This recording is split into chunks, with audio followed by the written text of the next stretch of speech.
हाय सांग मैंने मु वर्षा आपण मानक स्वागत करछि मोर आ गोटे कोनी ब्लॉग को चलन आज गोटे बढ़िया जिनस देखिबा जोटा देखि मो मन तो पूरा खुशी होछि सेटा होछि आज मो गोलाप गछरे ढेर सारा गोलाप हेछि आ जो न मो गोलाप गछरे बहुत सारा गोलाप हुए ना से न मो खुशी कहले न सरे एमिति कथा नै जो जिनसटा को निजे आनी कि लगे कि ताको जत्न नैथिबा सेते फूल फुटले केते खुशी लागे सेटा आपण माने भी जानिथिबे खाली लाल गोलाप ने एपटे धळा गोलाप भी बहुत सारा हेछि सब खुशी भितर एथर सब बड़ दुख जे बहुत जोर से गरम होठू बड़ दुख हो गरम पाई बहुत सारा चुटी झड़ुची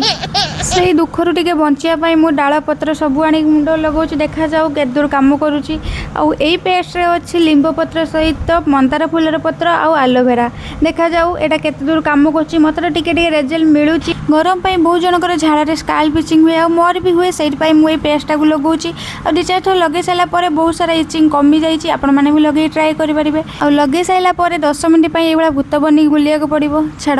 आज मेन्यू रे अच्छी पखाड़ सहित माछ भजा माछ तरकारी आलू भर्ता आउ आंब और पखाड़ सहित माछ भजा आउ आलू भर्ता हो गले तो मोर दिल खुश रही वीडियो भल लगे चैनल को सब्सक्राइब करेंगे। राधे राधे।